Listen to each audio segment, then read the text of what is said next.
boys and girls. What you're about to see is out of this world.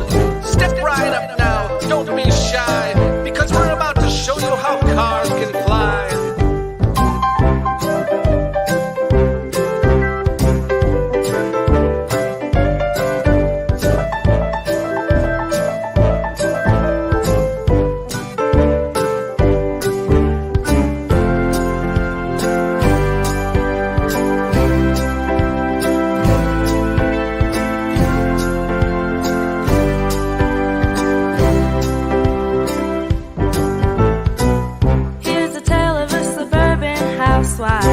Who dares to fight with the icon of his day, and she finds her own miracle on the way. I said, hey now, life's a joy. You gotta try your best and give your all. And when the facts don't fit the theory, change the facts again. Ooh, I've seen it, though you won't believe it. It's a miracle year in which we're living. Come on outside, it's a beautiful day. It's a beautiful day. 5, 4, 3, 2, 1. Silence. Everybody thought I had died and gone to heaven. No, I actually was taking some time off during the summer, and it's really been great to have some time off. But we're back, and we're back with a great subject today, which is dark matter.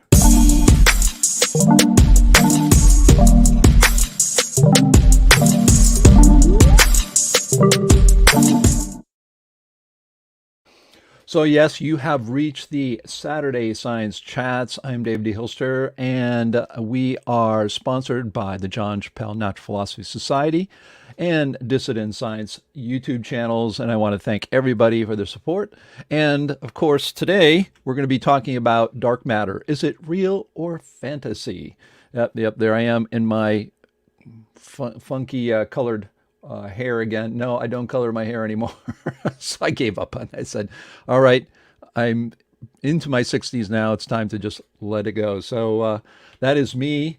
And I'm here, but I still have my hat, of course. The physics police is always present here. But today we're going to be talking about this, and I do want to thank everybody for their support. It's greatly appreciated, both the John Chappell Natural Philosophy Society, which is in 900s. We will hit 1,000 subscribers easily this year. I'm really happy about that. I want to thank everybody for the support of the John Chappell Natural Philosophy Society. Who would have thought that just a couple of years ago, before we really started this in earnest, this YouTube channel, that when I took it over and looked at it, I think we had 127 subscribers. Now we're pushing 1,000. We'll pass that. So that's absolutely great. And I do want to thank all of my subscribers from the Dissident Science YouTube channel, which I've been doing since 2017. My gosh, so many years.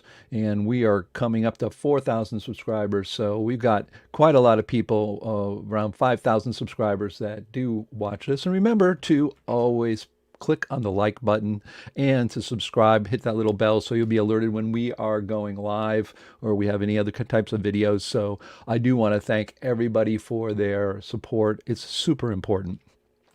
Of course, we are where critical thinkers meet, the John Chappell Natural Philosophy Society, named after John Chappell, who got his doctoral from a prestigious institution. I can't remember which. I got to look that up so I can or put that in there. And we named this society after him because he started the NPA, and we renamed it to the John Chappell Natural Philosophy Society in honor of John Chappell, who is who can consider to be the father of dissident scientists, or really critical thinkers. Really started this group with a bunch of people who were not too happy with special relativity, and that grew into a bigger and bigger group where critical thinkers began to meet about all subjects, including the Big Bang, particle physics, plate tectonics, all of it. And today we have the CMPS, and that's what we are about. Of course, our mission is, above all, to promote critical thinking without malice. Yes, without getting just having an emotional reaction. We're an organization that supports, publishes, and promotes serious scientific work outside the mainstream to provide a forum of open debate and modern topics in physics, cosmology, philosophy, and mathematics, to provide a forum for presenting serious people and theories without fear of censorship. And to be run and controlled in its entirety by our paid membership. So you got to become a member and pay so we can keep going with our endeavors here. Very important, and everybody's support is important. Of course, who we are, we're open to challenging mainstream science, allow and encourage competing ideas or models. That is, oh my gosh, there could be more than one answer to how the universe works. That's one of the big fallacies, that there's going to be only one theory or one model or one set of equations that's going to explain the universe. That's just not true. We also follow the scientific method. I think a lot of people who go, oh, you have your own model of the universe, you just throw everything away and ignore what's really out there, and you don't use the scientific method. Of course we do. I mean, that's ridiculous to even have to say that, but we do. And of course, we can consider an idea without accepting it. Of course, this is not my phrase. This is from Aristotle. He was a member of our. No, he wasn't a member of our organization. Although I'm going to have him talk here one time. I have a live appearance from Newton himself, so don't go away.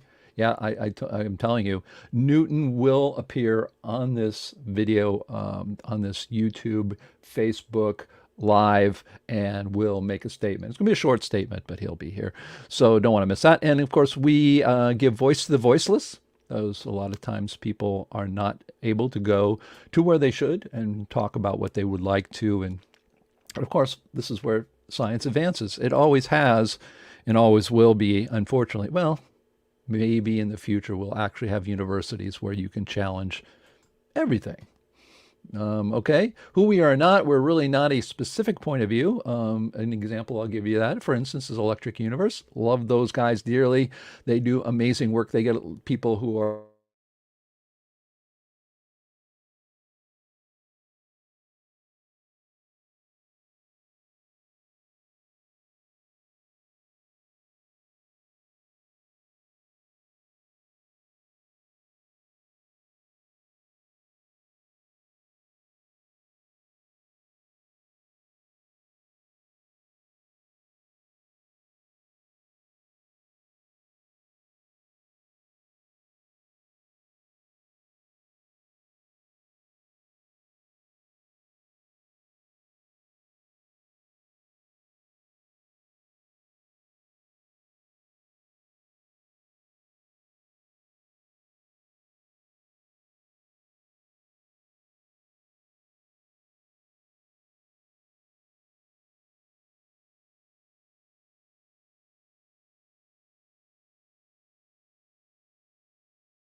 Okay, folks. I am back. That was really weird. You guys hearing me? Thumbs up. Yes. Thumbs up. Okay. Yeah, it turns out that my computer decided to crash. I needed to restart everything normally, and I did that. Also, it seemed like we lost the internet connection completely, so I think the we had an internet problem. So I apologize. Your stream seems broke. We're good. And let me get back to my talk because I did promise you, I did say, and it is true that Newton will be making an appearance on this broadcast. So um, let's get back to where we were. So yeah, I think as a mission is to here. We're going to get back to our slideshow. I apologize for those people. I did go on a little hiatus here from the internet, but I believe this is where we left off. So let me go ahead and share my screen with audio because we do have audio. Don't want to miss it today. We're going to be talking, of course, about dark matter. So let's get back to it. There we go. And hopefully we will be good. All right. Losing people left and right, I'm sure. Anyways, who we are not, of course, I was talking about we are not a specific point of view. And some group like the Electric Universe, which is a great group, is more geared to the universe being electric. We will accept, and we actually have people from the Electric Universe and many other types of people who have many different ideas of how things work. We're not a general science organization, so you're not going to find us talking about the physics of curling. So that's not going to happen. Also, we're not New Age, and we're not conspiracy or UFO. We do try to stick to fundamental science, light, gravity, fields, magnetism, tectonics, math, philosophy, Big Bang, cosmology, all those kinds of, in fact, topics. So again, coming back, apologize again for the little delay there, but we are back, and we do have our websites Beyond Mainstream, which is our rebranding of what used to be called Science Woke, and you want to check that out. It's an online magazine for critical thinkers. It's a great place to read articles if you are new to the idea of dissident science. And of course, we have our main website, which is naturalphilosophy.org, where our located our critical thinking community, where you can register, interact. You can also become a paying member of the organization to help support these things, because it costs a couple $1,000s or more a year to keep everything going for what we want or what we're doing. And there's also our Wikipedia, and it is closed Wikipedia. That means no one can come in and trash it. Our idea there is to, in fact, have a place where we can put our Wikipedia of natural philosophy and have different ideas out there and put them in a more encyclopedic way. And of course, we know Wikipedia has become, unfortunately, quite corrupt. The people who have lots of money go in there, and they are warriors at trying to put their point of view of the world in there. So we do have our Wikipedia, and that, of course, is using the same exact open source software as Wikipedia itself. We do have memberships on our website at naturalphilosophy.org, monthly memberships, and we do have people who are monthly members, and I want to thank all of those people who contribute monthly. Some are just $5 a month. That's about $60 a year. But if you are maybe a fixed income, or you're retired and don't have a lot of money, you can at least give a couple bucks a month. And we do have people give even more than that monthly. And we also have our traditional annual fees. $35 was actually our older was $35 and $50 for our organization for many years until we got our new modern system, and it will automatically bill you. So once you get into the system, you can put in your information and you don't have to even worry about doing it. We'll just take the money from you. But again, it's very, very important. Of course, we do take donations, and we do get them once in a while. I want to thank very much people who have donated very generously to keep this going. It's greatly, greatly appreciated. And of course, some of our patrons, Nick Percival, Dr. Cynthia Whitney, Ramsey, and all the annual and monthly memberships, we do need your vital support. In fact, without you, we don't exist. I'm not independently wealthy, so I'd love to be able to do this and help everybody out, but we do need everybody's support. So greatly appreciate it. And of course, we're looking in the October timeframe. Yes, I know. I'm working on it right now. We have a general. I'm using, for those people who didn't know, Beyond Mainstream is our new website branding of our online magazine for critical thinkers, and it's got a really great logo. And so I made a T-shirt for that, and you can see it right here. And but we're trying to make a more specific theme. Again, theme doesn't matter. If you have any topic that you want to discuss in cosmology, in physics, in mathematics, philosophy that has to do with science that you can't get published anywhere else, or you've published somewhere else but you want to be part of this conference, you can. You can see here if you get part of this conference what's going to be coming up, and this again will be launched this month. I do have a page for it already. It's not public, and I'm working on that. The fees and all that. Yeah, you do have to pay. It's one of the ways we get the conference, keep the conference going, and also it earns some money for the organization. Of course, when we had our in face-to-face conferences, it was very important because we didn't all do what we do now, which is this whole virtual thing is very, very natural to so many people now. But before that, we had our face-to-face conferences, and that's actually great because you could get away, and for 4 to 5 days, from usually it was from Wednesday until Saturday through Saturday, we would have on-site, in-person conference. We've had them in, I think, in Maryland, close to the University of Maryland, the University of Washington, the University of Vancouver, Canada, Connecticut, Stores, Connecticut, where the MPA had many get-togethers, and we actually had it here in Boca Raton, Florida, where I live. My dad lives, so quite a few people live down here. So we've had that before, but this again is going to be virtual, especially with the second wave of COVID coming along. But it seems like that 95% of people getting it, we're not vaccinated. That's fine. So we're not going to mess around with that. We're going to have our, we're not going to skip for it would be 2 years that we have skipped our conferences. So the way it works is registration will open this month. There will be a fee involved. You will see that because I want to make sure I have our directors, we get together and we approve that. We are working on that right now, and both speakers and attendees will have a fee to pay, and speakers will be able to then, of course, record their presentation and send it to me, and we'll have that available 2 weeks ahead of time so everybody can actually watch them. And then we will be having Zoom meetings to discuss those. So we'll have actually a really short presentation. My goal is to have a short presentation at these Zoom meetings, and the idea of Zoom meeting is to have like a bunch of people being able to talk amongst ourselves like we're in the same room, instead of this kind of thing where you have people chatting and only 10 people can come in. So that's how we're going to be doing it. And each speaker and attendee who does pay their registration will receive T-shirt and credentials mailed to them. If you are overseas, there is a $50 charge on top of it to get that to you if you, in fact, do want them. Of course, you don't have to have them, but for sure, if you are a speaker, part of the fee will be to have your T-shirt and credentials mailed to you.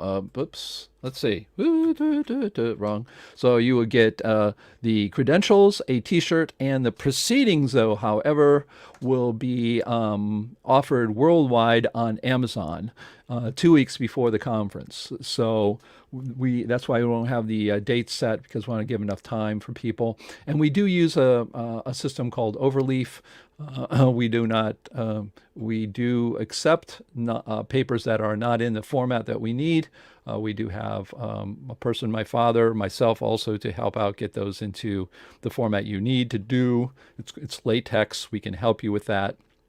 But if you need that converted, we will do that. But that is a fee per page to do that as well. But most people can do that themselves. We found that it works very well because when you try to make proceedings out of Word documents, it's really, really a pain, believe me.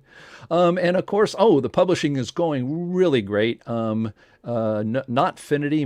Matter in Motion, George Coyne's book, which if you didn't see our last video session, it was a couple weeks ago, and check it out, George Coyne, and we talked about the Big Bang and the problems with the Big Bang.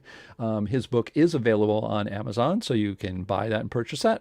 We also have the Ether book by Ramsey. It is available for free. I'll show you how to do that. And publishing on August 21st, 2021, my father and I's book, Principia Mathematica 2, is absolutely coming out and will be available worldwide on Amazon. We'll talk about that too. So the Ether is published, and if you go to theetherbyramsey.com, you can download that entire book. I'm looking to maybe have my father and I maybe present that book because Ramsey, that is obviously a pen name, and the person wants to remain anonymous. So, but they offer that book, and they do say if you do want to go and download load that book at the website, you can see we are help publish this book.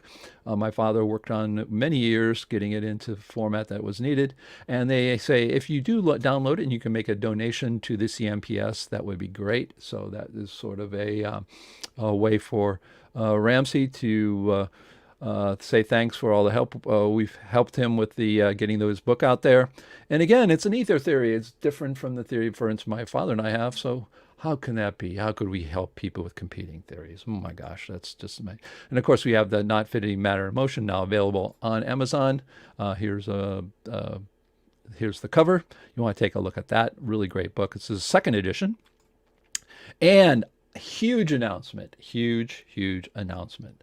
Dr. James Maxlow has a second edition of his book, Beyond Plate Tectonics, and it is now free. You can download the entire book on PDF. Now, this is a book that I claim, and I don't claim this lightly because I've spent since 2008 reading tons of books. I've got books from lots of different people on plate tectonics and geology. I know a lot more about it than I should, even though I'm not a geologist, I'm not an expert, but I consider myself a very well-read person in the area of plate tectonics and beyond, expansion tectonics. And this is now for free. And to me, this is the most important book ever written for geology. I don't see anything that even comes close to it. So I think that if you are a person who is really interested in geology and the idea of expansion tectonics, you have to read this book. It is absolutely amazing. It's over 400 pages. Dr. James Maxlow has his PhD in geology. If you don't know, he was given the mantle of Samuel Warren Carey. He's one of the giants in plate tectonics. For some reason, is still a giant in plate tectonics, but they sort of ignore his foray into expansion tectonics. And he literally in 1994, he wrote a letter to Dr. James Maxlow saying, could you continue my work? Dr. James Maxlow wasn't really interested in that, and he ended up became interested, and then wrote, in my opinion, and became the most important geologist ever. Not of our time, but ever. This book has, if this was accepted in the early 1960s, if you don't know the story, in the 1960s, it was either plate tectonics or expansion tectonics, and people in geology were just freaking out at all about the idea that plates moved or things were changing. They were so freaked that James, I think, rightly said that they had to choose between plate tectonics, which, moving around and not changing the radius, or expansion tectonics, which changes the radius, and they go, look, we don't like either of them. We'll take the one that's less, how do you say, controversial, or less, I don't even know what to say. It popped in my mind what to say. I can't get the words out. But basically, the least of two evils. So they chose plate tectonics over expansion tectonics. If they would have chose expansion tectonics at that time, we'd be living in an amazing place in geology. And of course, his book is probably about 150 PhDs worth of work. I mean, it's totally stellar. Free. Go to expansiontectonics.com. Thank you, James, for everything you do. And interestingly enough, because I love expansion tectonics, we are out there. This is sort of like news. If you haven't tuned in, we'll be talking about dark matter. My talk is coming up, and we got people in our panel which we're going to all talk about it. Part of this is getting the word out. And of course, everybody says, I'm not on Facebook. I don't do Facebook. Well, 116,000 people who love geology around the world do Facebook. And you can see I put something down there. It says, oh, this is one of the reasons I studied expansion tectonics. I put James' book when he told me just a week or two ago that he put it on for free because people were wanting to read it. They couldn't get a hold of it. His publisher trying to get it around the world. He said, the heck with it. I'm just putting it out there. And we had 150 people give it thumbs up going, I'm going to read this, and people telling other people about it. And so this is where the world's meeting, and they discuss stuff. So we have been fighting the stubborn people in plate tectonics. I go in there and I fight for expansion tectonics and James' work and Stephen Harrell's work. He's the one who talks about dinosaurs and their weight couldn't possibly exist with the same gravity, etc. So we're out there fighting. And when I saw this, I said, oh, right, I can put that link to James. And we're out there fighting. He and this one guy are going at it. And it's great to see because the good thing is when you go at it in social media, you're not the only, it's not just you and that person. You're not wasting time because people are watching the conversation and they are swayed by it. And it's amazing. The people who gave this thumbs up are from all around the world. The names in Facebook are just, you can tell their names are from everywhere in the world. I looked at it and so many people thanked me. It's not me that they're thanking. They're just saying, thank me for letting them know about this. So very important, guys and gals. Be out there, be in Facebook because it does matter. This is where we get people to find out about us even here. So my dad and I are here with Principia Mathematica 2. We're going to have a live book signing. You can pre-order our book. People are sending me emails, I can't order your book because I think they're going to Amazon. No, you can't. We're getting our last copy. It's going to arrive tomorrow. We're going to go and look through it before we put this up for real, for sale. And but if you can get all information, if you want to see it, we're going to have a presentation, everything. Go to book.dhilster.com and you will be able to buy a copy of the book, which we will sign live because we're just it's going to be fun. But no, we're doing that because a lot of people know we've been working and doing our work for many years, friends and family. So but we do have people who actually like our model.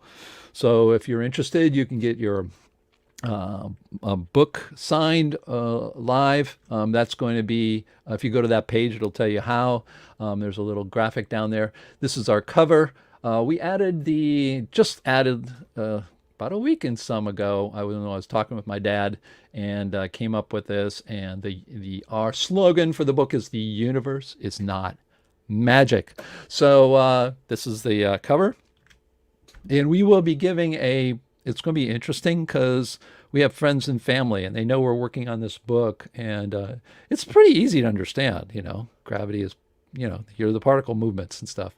But so I told my dad we're going to have to come up with a talk, not for you guys, because you guys know a lot more, but for people who don't know anything about anything usually. And so I came up with this little dummies, the particle model for dummies. So we're going to putting together a slideshow at that. So we'll be doing that slideshow live too. And of course, the 21st of August this month, my dad becomes becomes 84 years old. So happy birthday, Dad. And coming up, of course, we will be giving a talk on that ourselves. I just put that up. I'm not putting up a whole lot of coming ups because I'm talking to people, but I'll tell you, it's like herding cats. People do want to talk, but you never know when. So if you want to be on this program, you can. Just let me know. Give me a topic that you want to talk about. And of course, we'll invite you on. So play today's bumper. Yay, Dave finally gets to the topic after he blumbles and yells. And here we go. Here we go. Make sure I click on the right one.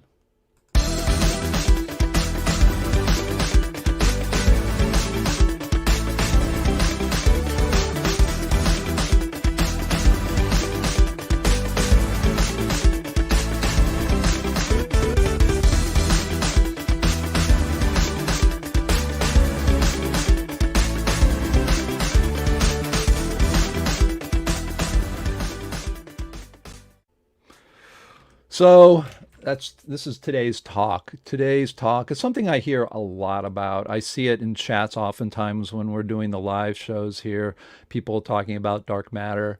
And I have a super bone to pick. I have a thing that gets me upset, that triggers me, and that is we have very good explanations why there should not be dark matter. We actually have we have two papers on it, and we have one of the things I've also observed on it.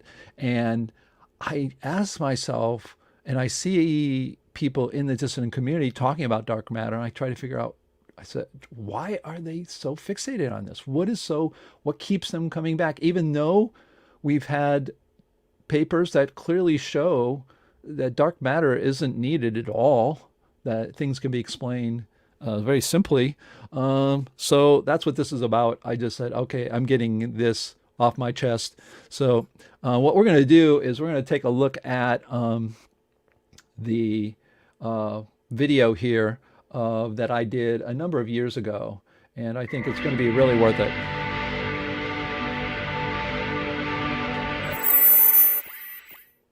The shape of a second galaxy without dark matter illustrates something many dissidents have suspected, but few understand: why dark matter is not needed. It has to do with something that the mainstream and most dissidents have not taken into account: the geometry of gravitational fields.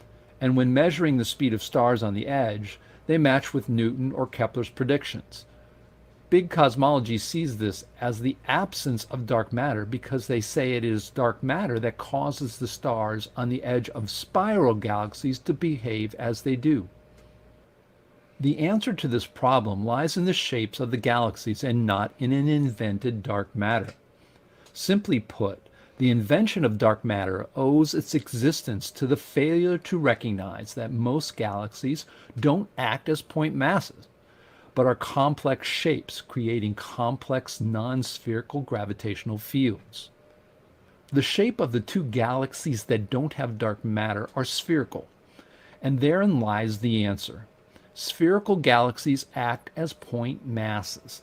The Keplerian decrease in star speeds in galaxies are calculated with a point mass, which works well for spheres, but doesn't work well for non-spherical objects. Spherical galaxies have spherical gravitational fields. Spiral galaxies have very complex gravitational fields. Overlaying a spherical gravitational field onto a flat, arm-filled galaxy will never work when trying to understand the speed of stars in a galaxy such as our Milky Way. This graph is from my father's paper and subsequent video talk on his YouTube channel, which clearly shows the discrepancies between a point mass treatment of our galaxies versus the actual star velocities measured in our galaxy. My father points out that one can see the arms and spaces in the galaxy in the graph of the star velocities. The Keplerian drop-off is the curve expected for a uniform gravitational field of a sphere, the exact shape of those galaxies found to have no dark matter. What is seen by big cosmology as anomalous star velocities are in fact the predicted star velocities from applying Newtonian gravitation to the irregular shape of spiral galaxies. In other words, if you take into account the non-spherical shape of spiral galaxies, the velocity of the edge stars match calculations using simple Newtonian gravity with the existing mass of the stars. No dark matter is needed. Cameron Ribixall did such calculations in his paper entitled Newtonian Gravitational Law over Dark Matter. Cameron first calculates the gravitational field with a bar, then a cross, and then subsequently breaks the cross into arms. What he finds is that stars on the edge of galaxies should move faster according to Newton. No dark matter is needed. It is remarkable to think that big physics and cosmology do not recognize this simple fact. The space industry recognizes the complicated gravitational fields in our own solar system. Take the oddly shaped asteroids and comets we have seen. We certainly know that an object orbiting these strange bodies is not uniform. It can't be treated as a sphere. And we don't have to go any further than our own planet and moon. Probes and spaceships have to deal with a complicated gravitational field when being sent into orbit around the moon. The gravitational field caused by what physicists call a two-body problem is complicated, let alone 100 billion stars that make up our own Milky Way galaxy.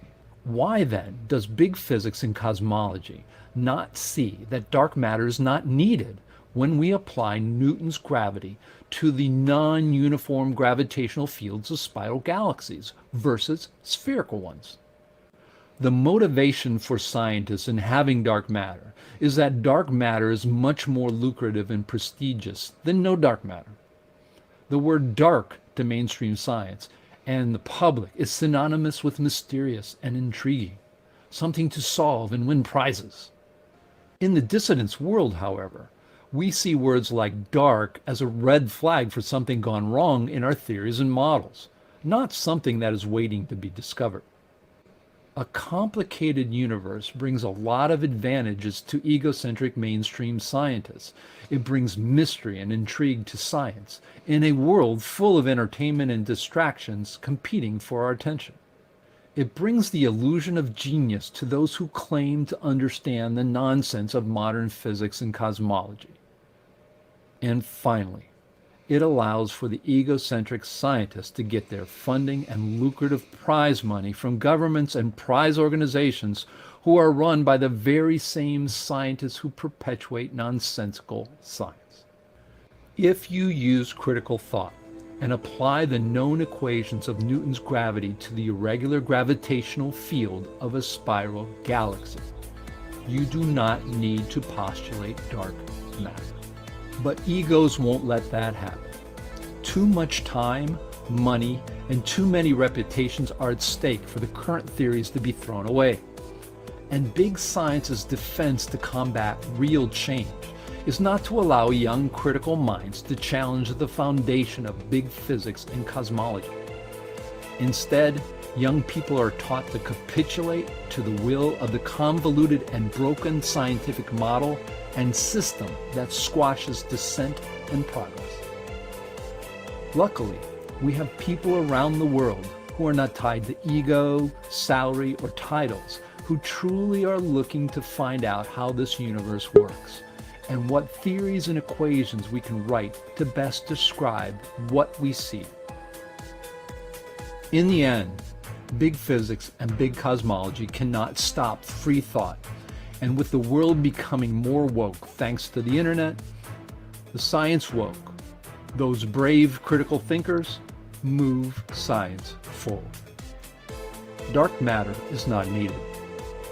Its refutation is in plain sight in the articles written by the mainstream itself. One simply needs to take the time and apply critical thinking, and the answer is clear.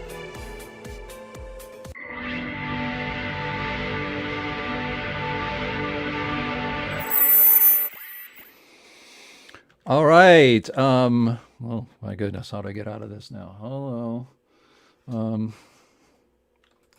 Next one. There we go. Oh yes. Anyways, a lot of people do miss me doing those videos. It takes, you know, how much time writing a script, doing all the graphics. It is really great. I enjoy doing them, but it's just the time involved is just absolutely mind-boggling to do these kinds of videos. So that's one of the reasons I've done doing these live things. It's just a lot less time. But I thought that was very good. If you haven't seen that, I think that's a really good compilation of my thoughts on dark matter, and we're going to talk about these too. But like I said, we do have a special guest, a special message from Newton himself. So I'd like to play that for you. I don't know how this happened, but I did get it, and he did send me this, and he asked me to play it for you.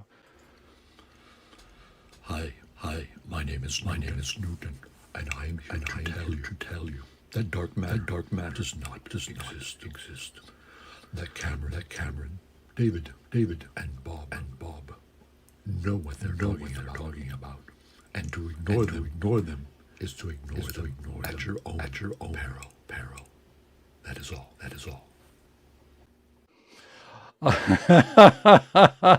I'm sure people are looking at me like you're crazy, Dave. Yeah. Well, anyways, that's pretty fun. They got this software out now that you can make it, how do you say, people talk. But thought that was very fun because it's truly talking about something which is what I'd like to reiterate here and get a little bit more detail about how Newton really can describe what's going on in the edge of galaxies when you don't need any dark matter. It all stems again from the idea that the stars at the edge of galaxies are going at a speed which are not predicted by Kepler or Newton. And the idea is, well, they're not calculating those calculations by looking at every one of the billion stars, putting it together, calculating the abnormal gravitational field that these disks sort of put out there. And therefore, they're doing very, very primitive calculations to try to check the velocity of the stars on the edge of galaxies. They're coming up with answers that do not match a uniform gravitational field. Why would they?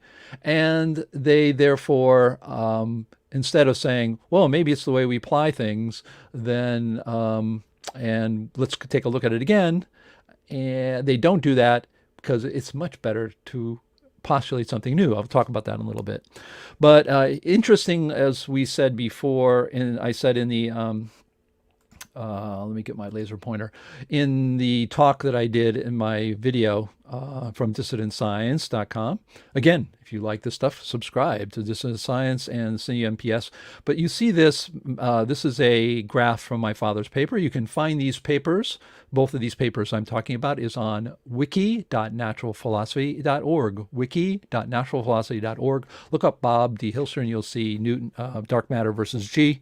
And one of the amazing things he found is that if you look at the plot of the star velocities, you see this, which looks like almost a graph of intensity from if you were to look at the spiral arms. In fact, if you look at, there's space in the arm, you can see the actual arms in the graph of the velocities of stars.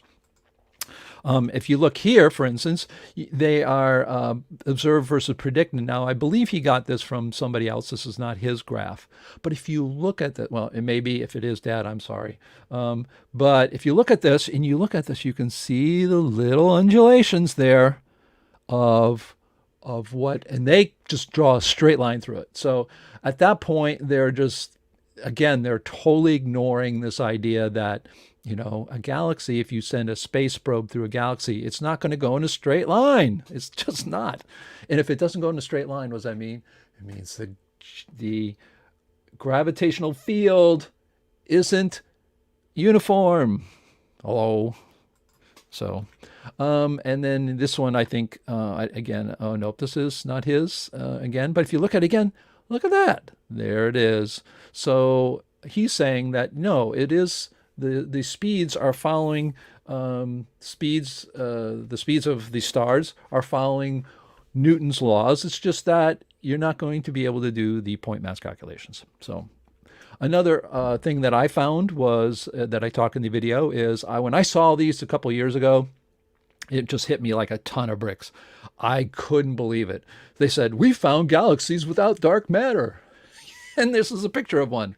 What is it? I mean, it doesn't take very much brain power at all to see that we are looking at a spherical, very uniform gravitational field. That in this case, if you calculate its point mass, you would be able to calculate its gravitational, all the velocities. And they go, look, we've got a spherical galaxy, and we are finding that the stars obey Newton's, Kepler's laws. This doesn't have dark matter. We got to figure out why this one. It's really absurd.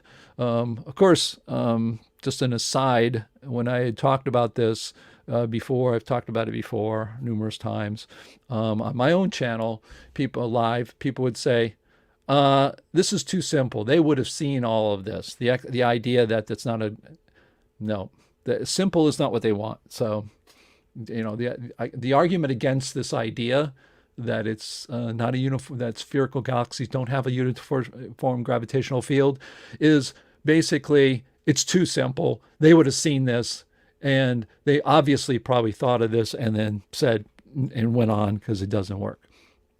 Wait a minute.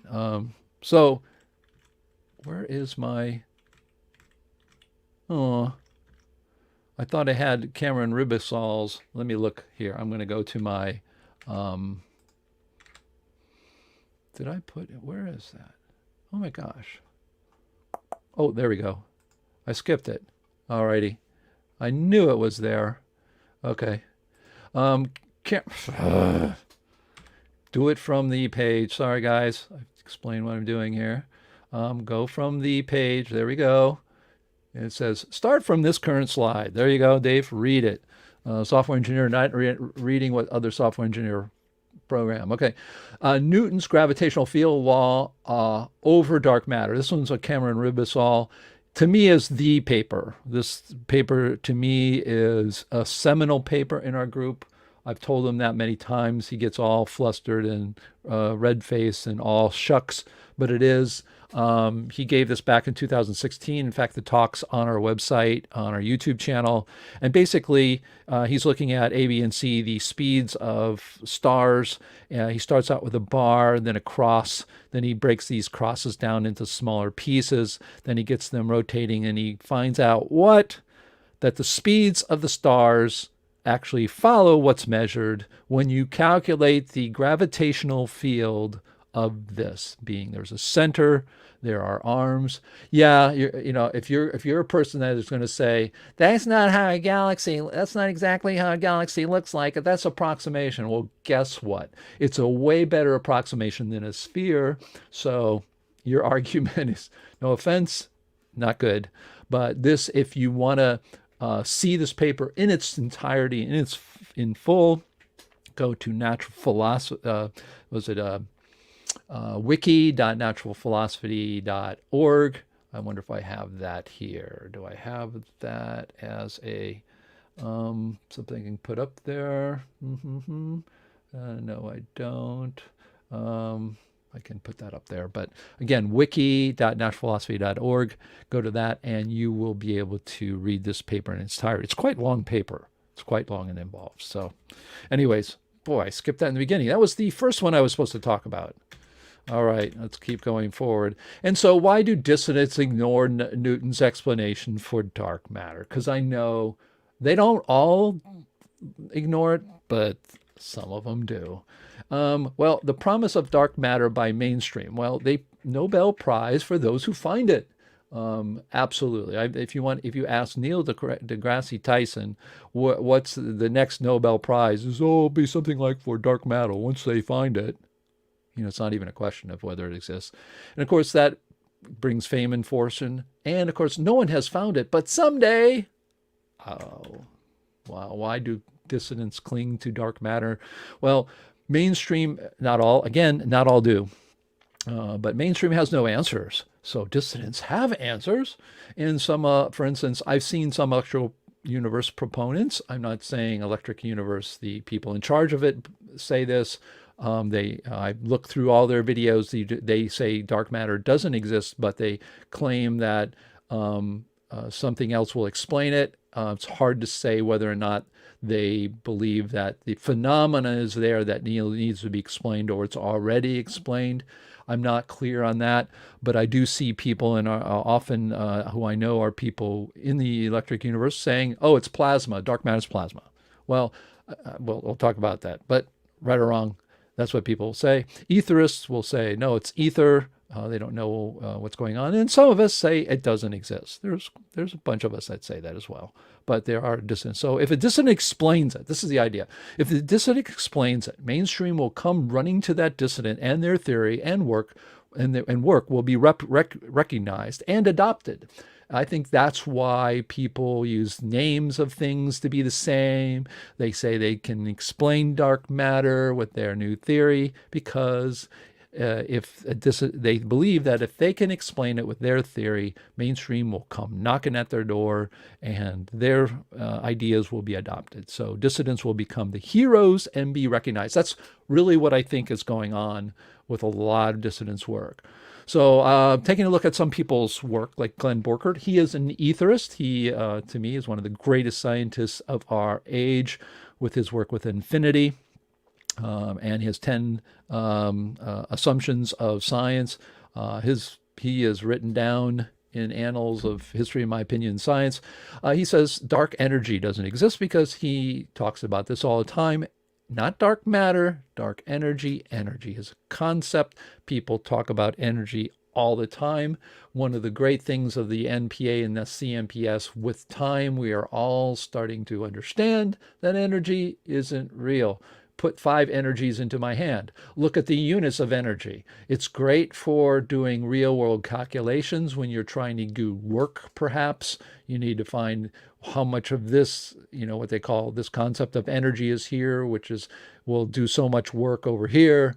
Yes, it's great for calculations, but in the physical world, energy doesn't exist. So he talks about that all the time, which he's correct in my opinion. And of course, he did say this about dark matter. Dark matter will remain elusive as long as ether deceleration theory is ignored as the physical cause of gravitation. Now, I'm not sure what that exactly means, but it certainly says dark matter will remain elusive. Again, I think he's one of the great scientists of all time, but his saying that dark matter will remain elusive. Why, Dr. Borkert, who is a great friend of mine. Again, any book that he has written, you should read. Why he says that? Is he ignoring Cameron's work? Is he ignoring my father's work? Is he ignoring that galaxy that I found? That's a good question. Why? That's why the electric universe, dark matter doesn't exist. They do say that. I've seen that written by Walt Thornhill himself, I believe, or at least he said that. Like I said, I can't find anything about EU acknowledging the Newtonian explanation or not. I don't know. I do know that they have changed their minds before, because when we first got together with them in the early 2010s, around 2010, they were sort of chuckling at us. Oh, what's the NPA? Oh, they're a group that thinks Einstein's wrong. Ha ha ha. Now, of course, they have many videos on how Einstein is not correct. So they do change. I have to give them absolute credit for that. But I haven't seen that with them. But I do see proponents of EU claiming that dark matter is plasma. And again, well, we'll talk about that. Jeff Yee, great theory. We're not going to watch this video, but he does talk about dark matter. What does he say about dark matter and his energy wave theory, which he is doing absolutely amazing work? It's one of the very, very few times I've had aha moments, and I've had aha. My latest one was with his work, with his configurations of the atomic nuclei, and putting together Coulomb's law with magnetics, like magnetic fields, to describe the path of electrons following exactly the paths that are happening inside what they say the SPDF orbitals. And it blows my mind that he's doing that. And so I totally I'm a fan of his work. He's just doing really great work. And this is what he says. He has logical possibilities. If you look on his website, energywavetheory.com, I think it is, you'll see under a phenomenon or something like that, you'll find a pull down in his menu about dark matter. And this is what he says. He says a lot. He has a whole page on it. Either dark matter is indeed matter and may not be known particles in the universe, or dark matter is not matter and the observations of galaxies can be explained by parameters in the universe that are variable and not constant. I agree with him up to that very last point, except for that last part of that sentence. Or dark matter is not matter and the observations of galaxies can be explained by parameters in the universe. Yeah, by parameters in the universe that are variable and not constant. I don't know. I guess you could say that a gravitational field that's not uniform would fit that, but he does say that, so that's interesting. Nope, we're going on. Particle model, de Hilster and de Hilster R's. Dark matter does not exist. Newtonian gravity perfectly explains the supposed anomalies. It's a moot point, meaning throw it away, bad idea. And we're not the only one. There are people in our group who believe the same. Questions for us. Well, what if anomalies don't exist that we are trying to explain? This means that alternative explanation for the anomalies are wrong since they don't exist. We dissidents continue to hang our hats on explaining non-existent phenomenon. We use the neutrino and say that's ether. I've seen also the neutrino used as gravitons, where if you look at the neutrinos, Karazani clearly shows how neutrinos were invented to say special relativity, because long story, in radioactivity, they say that you have to have more energy coming out than it's measured. But if you measure the energy coming out of radioactivity, you get exactly what's expected by chemistry. You don't need special relativity and everything works fine. But no, it's got to be neutrinos, and neutrinos exist. And I know, and then I incorporate them. Jeff Yee uses the word neutrino, but he uses it for a different particle, really. Dark matter, gravity waves. So my question for all of us who are dissidents, if you have your own theory, your own ideas of the universe, what if all those anomalies you're trying to explain and get that idea that, I'm going to explain an anomaly that mainstream is trying to explain, and they're going to come running to me for the answer, and they're going to embrace my theory and my models, and I'll get the recognition I need.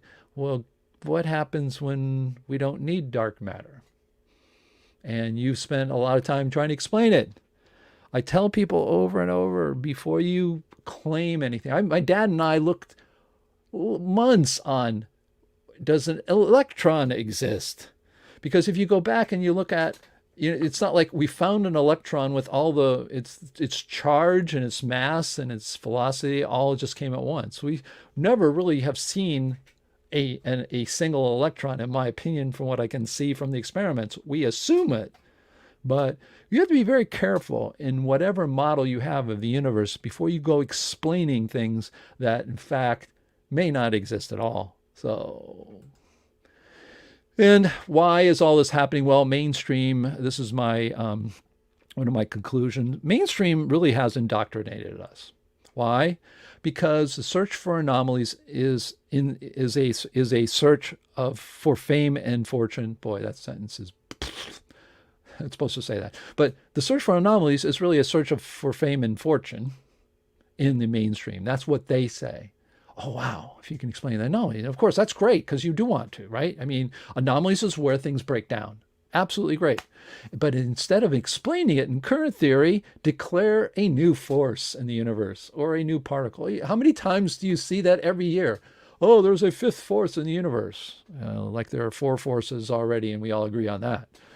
There's a new particle in the universe. What is it? There's a new one out there. There is a new one where made up of different quarks. I don't know. Why? Why do they do that? Well, they manufacture this. I get this from Chomsky. I'm a linguist, got my master's in linguistics. I work with human language and computers.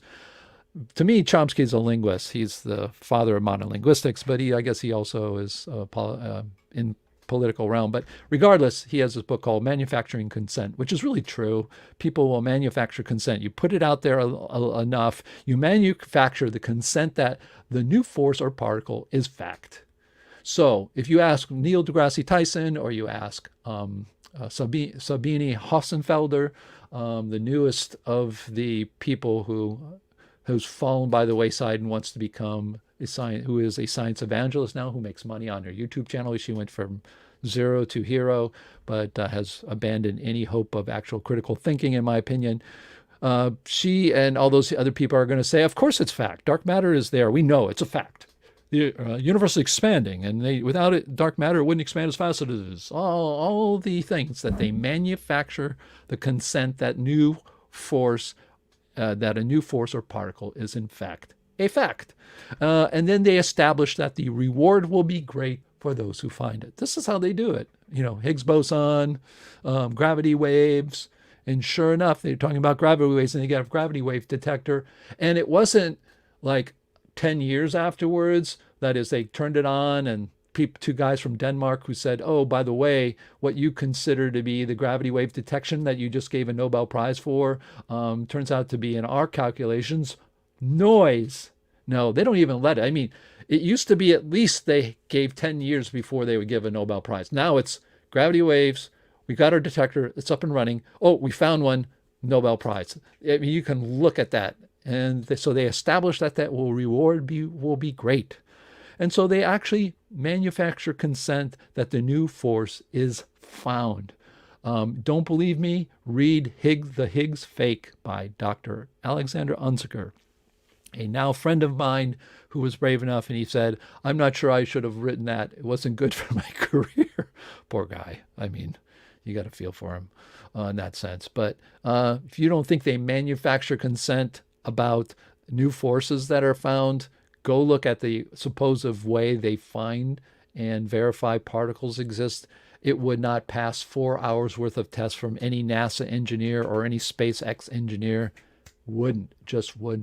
And of course, you reward yourselves, this mainstream has documented, reward yourselves with fame and fortune. So they really haven't indoctrinated us into this whole thing. So it's very easy for us as dissidents to fall into that. Oh, we believe it, right? Hey, it's an anomaly. If we list it, it's all great. So what happens? Well, our facts may match our feelings. I saw this the other day I'm on a whole plant-based diet, and we were talking about, how that is really healthy and reverse my heart disease and all that stuff. And the guy came up with this phrase that I thought was really useful all around.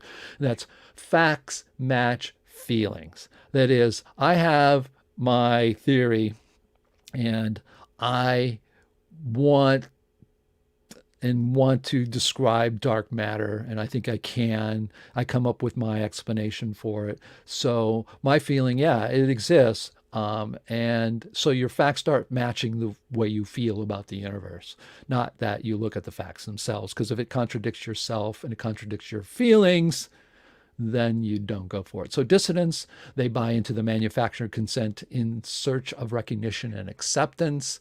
Dissidents to ignore facts like current gravity equations explain stellar velocity at the edge of galaxies. I mean, I gave you some examples. I won't repeat them. I'm not here to crucify anybody, but there are people out there who say, yeah, it's there.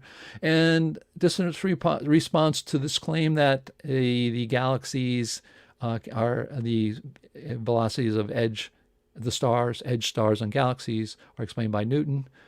I do not see anything, I do not hear anything, I do not say anything, because I don't hear about it. I hear people, I'll say, we know why, we can explain all that stuff, and then the person looks at me, and then they continue to tell me how they can explain it in their theory, and I'm like, so what do you say? So that's my spiel today on dark matter, and I'm going to bring up some people here that are in our green room, do some discussions. If you are in the chat, and I see lots of people just doing lots of chat stuff. You can ask a question or do a comment by, I'll put that up. Either start it with a question or a comment. I'll be watching those. But I want to bring some people up. I'm going to bring, first up, my father, and that is a person that I did talk about their work. I don't have Cameron with me. I wish I did, but I'll just bring him up and talk a little bit. I think you're on mute, Dad, so I'm going to bring you up. If you can unmute yourself, and let's talk a little bit about. I just want to talk to you about your foray into your paper and talking about dark matter. How did you come about that?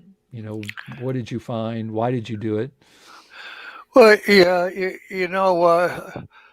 I wrote that one paper. I don't know what year it was. I think it was maybe 2012. But in 2009, in Stores, we were at the NPA conference. I had two papers. And I rushed right through all the two papers. I presented them, and I literally said to the audience, I said, "I'm sorry, I apologize, because I want to talk about something else."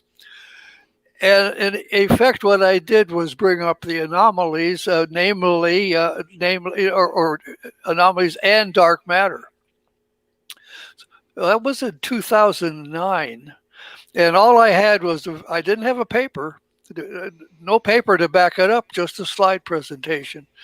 And I had a chart, and I can't remember anymore what it is. I don't know if I even have that slideshow anymore.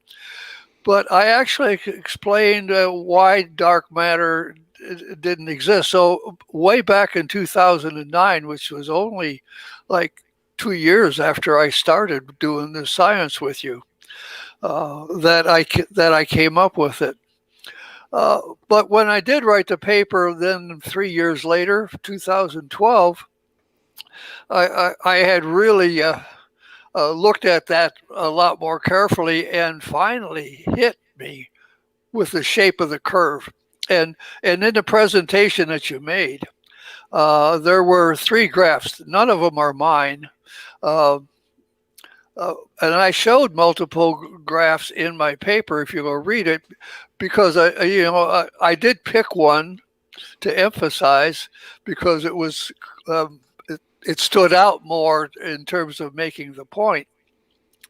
But but what hit me finally was that the shape of the curve was telling me what the shape of the galaxy was. And right, that's fine. Okay. Something with my voice just happened. I don't. Oh, I know what it is. Yeah, hold on. Let me get this off. Thank you. Now it should be okay. That was something. Franklin, Hugh came here just to remind me again. Turn off the audio on your sharing screen stuff. I can see him in the green room looking at me. Dave, how many times do you have to do that? So yeah, it should be better now. Does that sound better? Yeah, it does. Okay, so I have a pointer too for some reason. If you look at this curve, if you're standing on the center of the galaxy, assuming it's a solid piece that's spinning, and you're on the north end, on the north pole of that, you're going to have zero velocity. You're going to be turning at a speed, but you're not orbiting. So it starts at zero, goes up to the peak. Now, to me, at that point, you're standing on the equator, assuming the center is a solid piece that's elastic, spinning, has an equator. You're standing essentially at the equator, and that's maximum speed. Okay, and then what happens is you go into open space between arms. So that falling part, the falling part, actually is a form of R square in that region. And then you hit the arm and it builds up. So the rising part is the arm, from there to the peak and back down to just to the peak, I believe. And that's the first arm, and then it falls again with open space. Then you got the rising as the second arm, and then whoever did this curve just draws it straight out. That's just too remarkable to, and yeah, that's none of these are mine. That last one, the previous other one, that was in my paper, and I picked it because it's almost identical, and it shows you the data points. Quite remarkable that you can see the shape of it in the velocity curve. And I remember the time I walked up to you, David. We were in California, of course, at the time, and I walked up to you and I showed you that, and I said, "Dave, look, we can see the shape of the galaxy in there." That was a really, to me, a great observation. Maybe I'm wrong, but I'll bet you if you go through and use Newton or even our equation for gravity and apply it to our galaxy, calculating the velocities, that's a huge, very complex problem to do. Nobody wants to take the effort to model the core and the arms in such a way that you could actually duplicate that curve. But somebody did. Well, yeah, I'm sorry. I don't think he did it quite that. But he did try to model it, which was heroic. It was really heroic. Yes. Cameron's work, where he did this work, is heroic. Go look at the paper, folks. It is not easy. He did it really with it's not like a model that you have where you're calculating, gravity as particles going in all directions and putting the masses in the way. So. If I might interject at this point, if I could have the time, you were talking about anomalies. I was having lunch with my other son, Michael, in California one time, and we were talking a little bit of physics, as it happens in our family. And Michael was the one who said to me, "Dad, there are no anomalies." So I've come up with a new word, if you will. Nature does not anomalate. I mean, that's a form of what Mike was saying. Look, nature doesn't make mistakes. Nature is what nature is. It does what it does. The real problem is we use anomalies. Some people use anomalies as a way to excuse it and say, "Oh, that's just an anomaly. You don't have to worry about it." Other people finally realize you got to worry about it, so we work on it. In our book, we have a section on the Wang eclipse in which I use the particle model to explain the Wang eclipse, the gravity measurements during an eclipse. And it's a very interesting explanation, and I recommend those because that explanation, I did make a video of that. If you go to my videos, you'll find search on the Wang eclipse. You'll find the explanation. That explanation is also in the book. But the other, I'm not going to go into detail. The other word I don't like goes along with anomalies is aberration. Aberration of light. It almost makes it sound like light is doing something wrong. Well, light doesn't do something wrong. Again, light does what light does. So there are no aberrations in nature.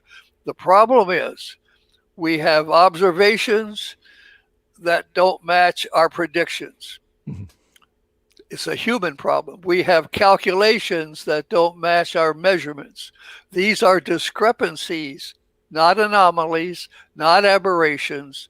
They're discrepancies because of our predictions and observations don't match. Our measurements and our calculations don't match.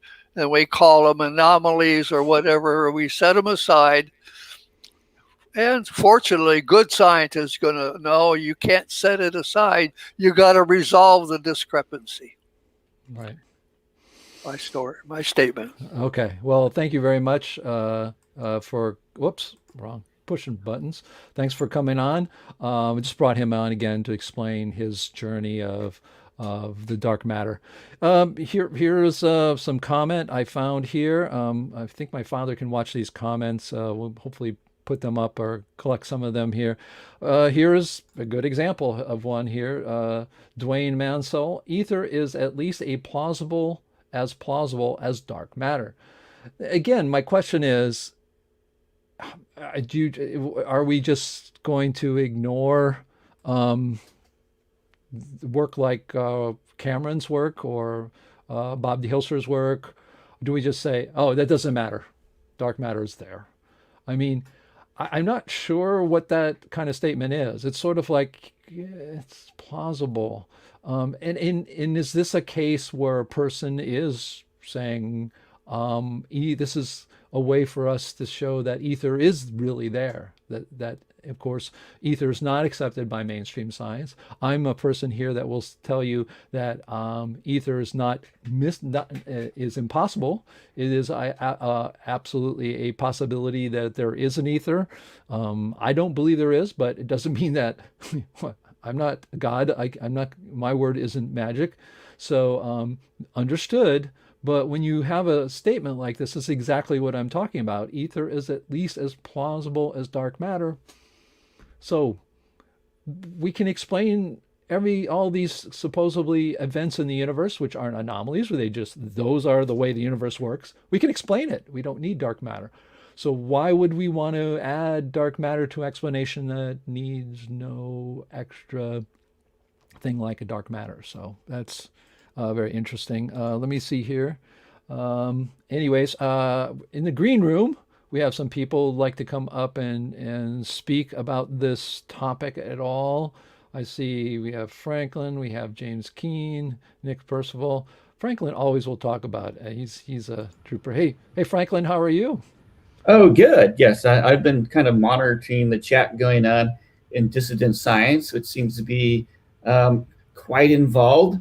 So Yes. there have been a couple of issues brought up that I think were interesting. Okay. Just for example, the role of peer review, or why is it that us dissidents don't like the mainstream, right? So why is it we don't like the mainstream, and how is it that we're qualified to even say anything about these topics if we haven't been properly trained?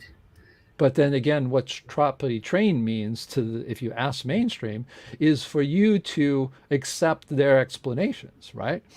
So well, it's more like, if you don't have a degree from, XYZ university, then, you're not really qualified to do that. And then when you try and publish a paper about something, and, they won't, I tried that just for laughs. I said, okay, I'm going to send this to, XYZ proper journal, and of course I get back the summary letter saying this is not something we're interested in, response, right? So therefore the way we would never allow anything say mentoring, right, but again, what I'm saying, whatever.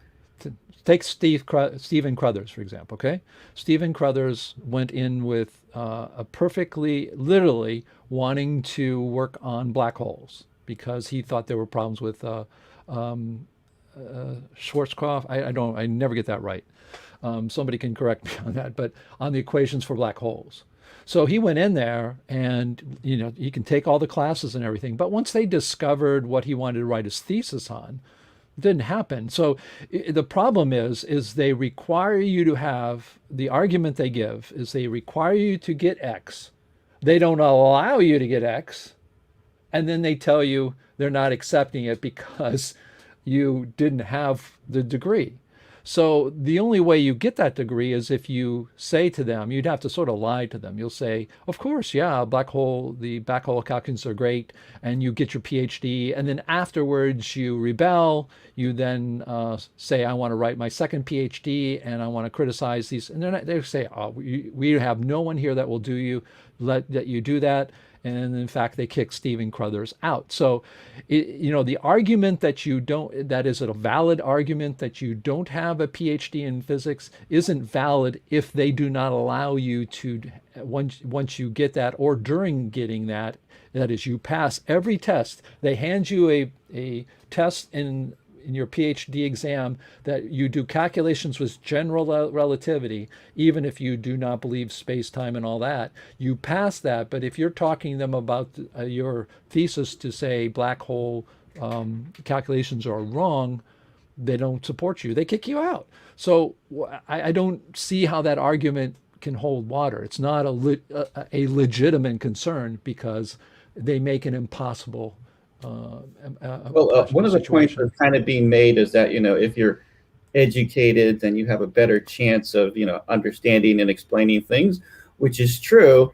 But I would say that as amateur dissidents, we have the major advantage that we have the internet. And, I can just type in my little search on just about any particular area that I'm interested in, and I could, literally bring back all of the entire world's knowledge about that particular thing and become an expert on, say, that particular thing. And so that you don't necessarily need to be a university professor. Even if you've been a university professor around for 50 years, I can probably bring up more information about any particular topic faster than he could ever done like 10 years ago. Right? Sure. So No, I agree with you. That. I mean, for my work, I try and do as much research as I can. I think that's my advantage, is that I can bring up data from everybody, even the crazy people, at my fingertips. So that gives us a great advantage, I would think.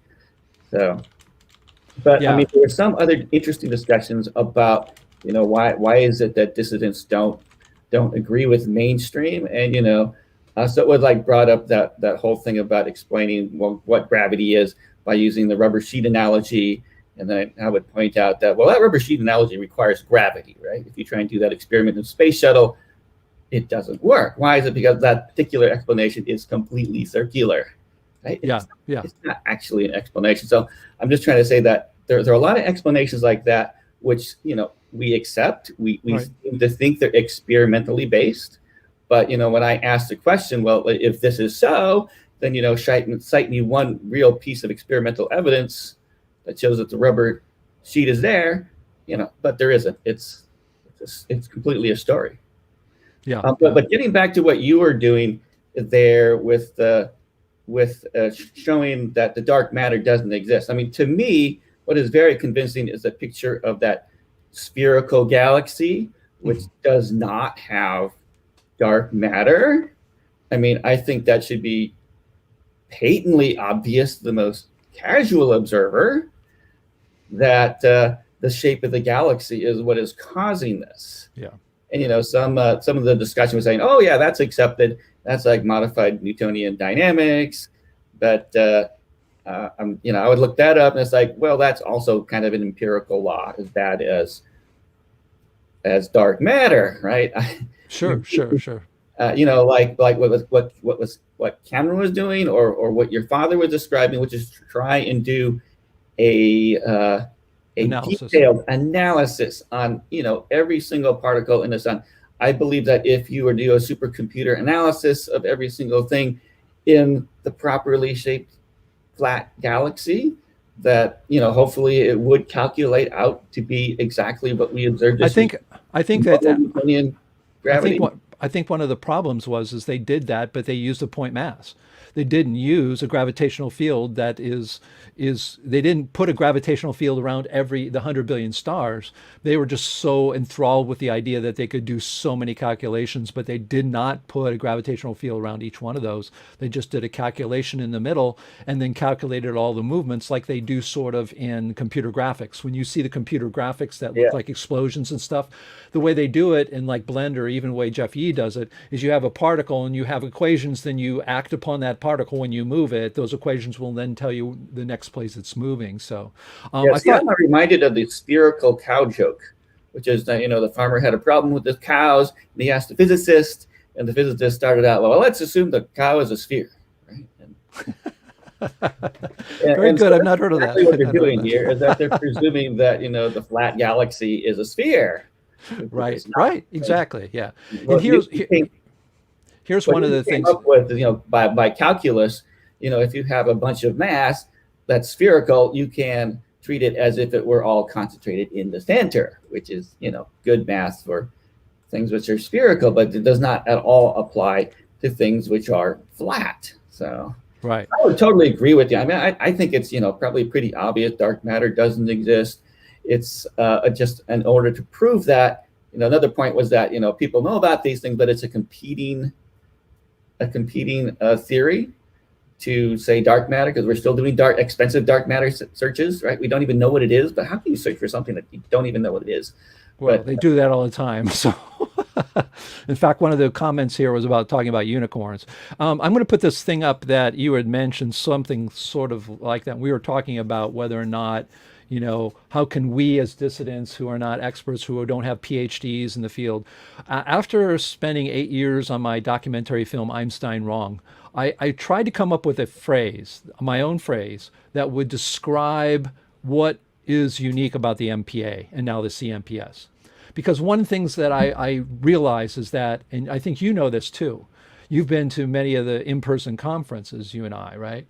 And when a person steps up to that podium, the last thing on your mind and my mind and everybody's minds in that room is, oh, what's your degree in? What do you know? We don't care. We are going to listen to what you say. We don't care what your title is. We don't care if you got a PhD from MIT in special relativity, like Cynthia Whitney actually has. We don't care if you're a person who's never been to school. What we do is we listen to what a person says, and we don't listen. And so I came up with this phrase at the end of my film where I summarize it. I says, don't listen to me, listen to what I say. What that means is, who cares who I am? I care about what you say, because that's what it's all about. And that's the problem of universities, is they don't do that anymore. If a person stands up in class and says something brilliant, and they're a psych major, and they say something brilliant that could change all of physics, a person says, well, you got to come to our physics department and learn all that stuff. Your idea may be great, but, sorry, you don't have a degree. So if you really look at our organization, that's really unique. No one cares. I mean, if you go to almost any other talk, right? You go to a talk with people who do brain surgery. Oh, we got this guy, who lives in his car in L.A. underneath a bridge. He used to be a person who worked at this company in this factory, but he's been thinking about brain surgery and has been reading all about it, and now he's going to give a talk. It's not going to happen. Whereas in the CMPS, you send us an abstract, you send us your paper, and we then say, oh, this is very good. And do we check, do we reject a person because they don't have the credentials in it? I mean, we accept, Duncan Shaw, he's a lawyer and the Supreme Court Justice for Canada. And what do we do? Get his paper and say, it's on Ether, and say, well, Duncan, we'd love to have you, but you're a Supreme Court justice. What does that have to do with people like us who have studied physics all our lives, So, but you're right. We don't have, we have everything that the human race has ever thought of right at our fingertips.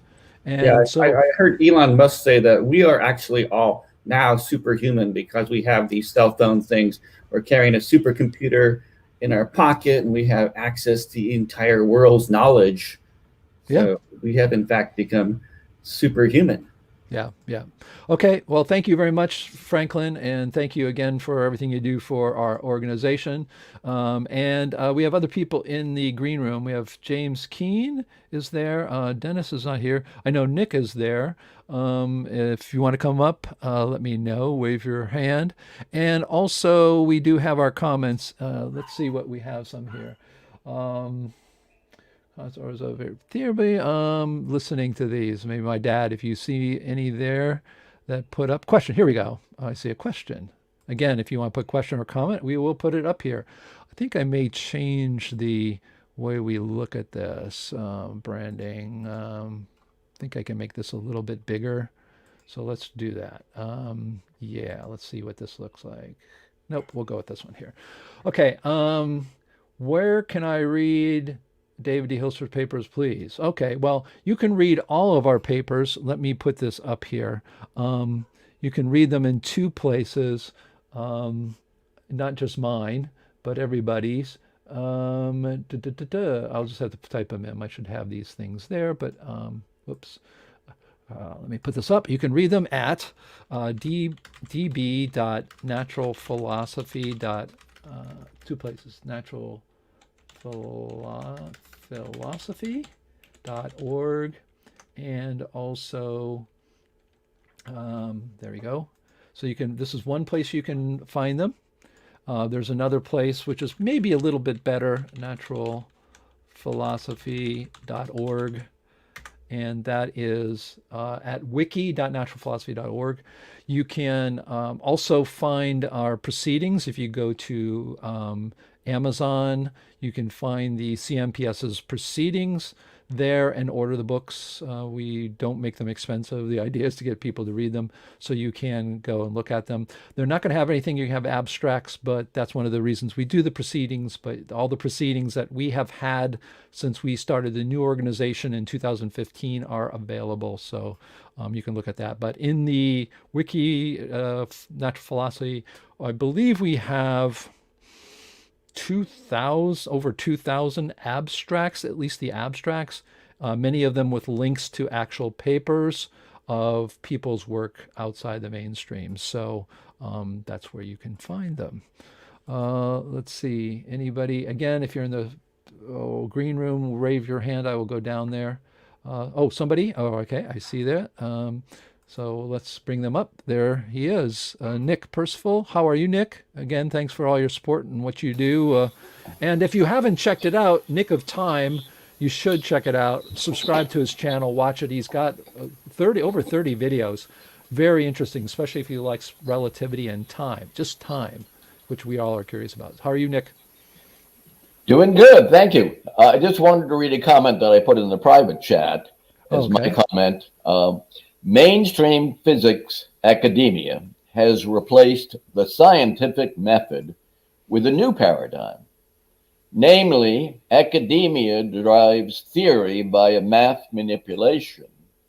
And if the empirical data does not match academia's theory, they do not question accepted theory, but rather they try to bridge the gap between the data and the theory.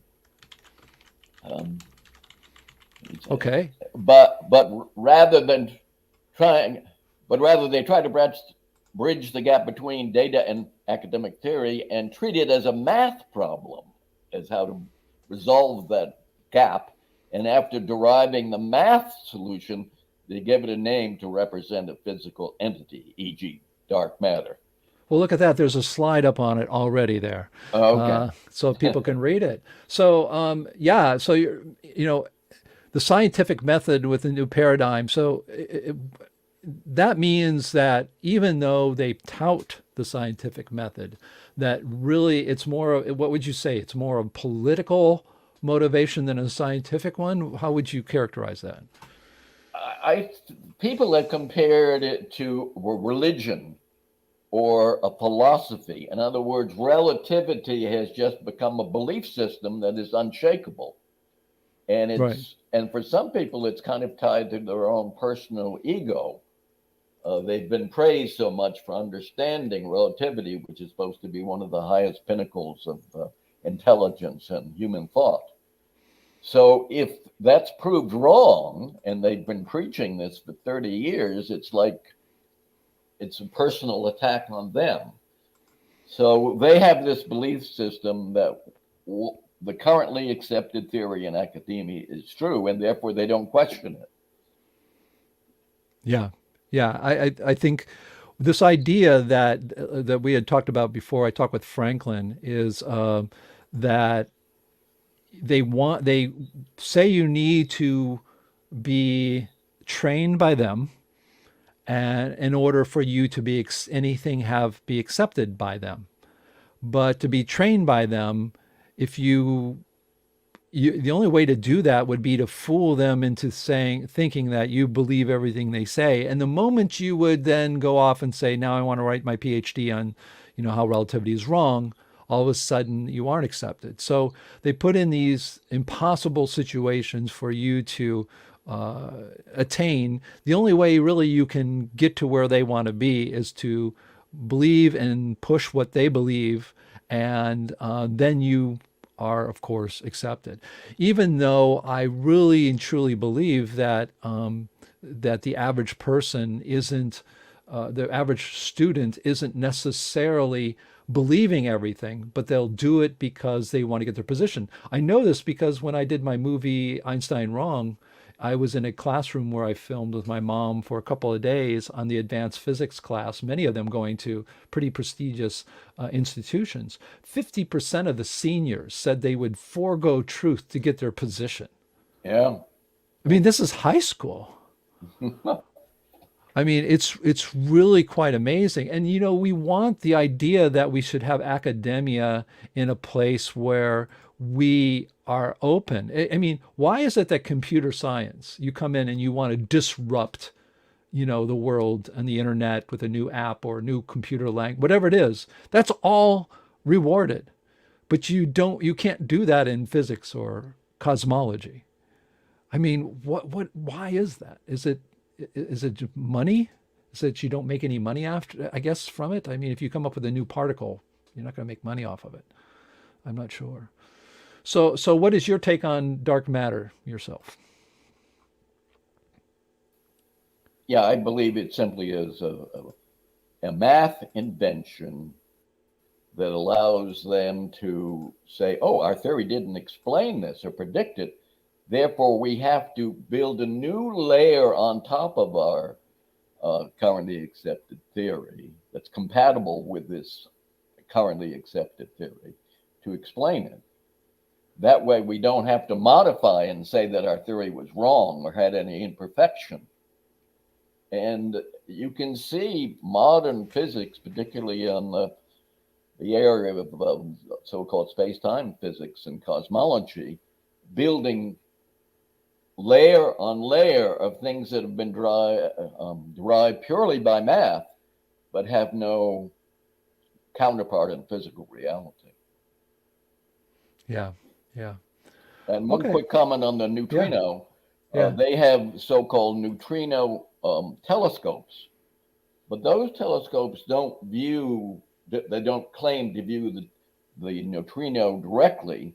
What they view is the interaction with the alleged neutrino and other particles. Mm-hmm. But this neutrino telescope follows the sun, and goodness knows how much stuff is coming out of the sun that will cause this type of impact and creation of other particles. So it's a misnomer to call it a neutrino telescope. Yeah. Well, if you look up in the Wikipedia neutrino, they have a picture, and the picture of they have I think it's a muon maybe. Yeah. But and there it says, this is a muon that used to be a neutrino. Yeah, that's exactly it. That's what I was talking about. Yeah. Right. So that's never been observed. The neutrino, Carasani explained very elegantly why It was postulated. And then when I've talked with neutrino people, and I asked them, I said, well, if you look at the origin of the neutrino, it's to save special relativity. They go, no, it's not. And I said, yes, it is. And if you look back on the history, it's there, but you can't find it because they don't write that part into it. If you go into most of the books, you do not see that. One of the things is you have to go back to the original letters that Pauli wrote to Fermi and those things, and you will see they were going to name it the neutron and then et cetera. So yeah, it's really a house of cards. So, okay. Thank you. Any more comments or? That's it. That's it. Okay. Remember, folks, to check out The Nick of Time if you are a person who enjoys a time. He has a great, really great series of videos talking about time and relativity. So I do see lots of interesting comments here. We wait for each other. They're clumped together in groups. Yeah, I know there's a lot of talk about redshift. And I think one of the things I see somebody here, Mrs. Donnelly, and she is talking about how it's observed in the lab. This is another thing. I don't know if this person's real, Mrs. Donnelly. I'm not sure that's really her picture, but of course in the internet world. But regardless, this is an interesting comment. We literally observe it, so I don't understand what you are talking about.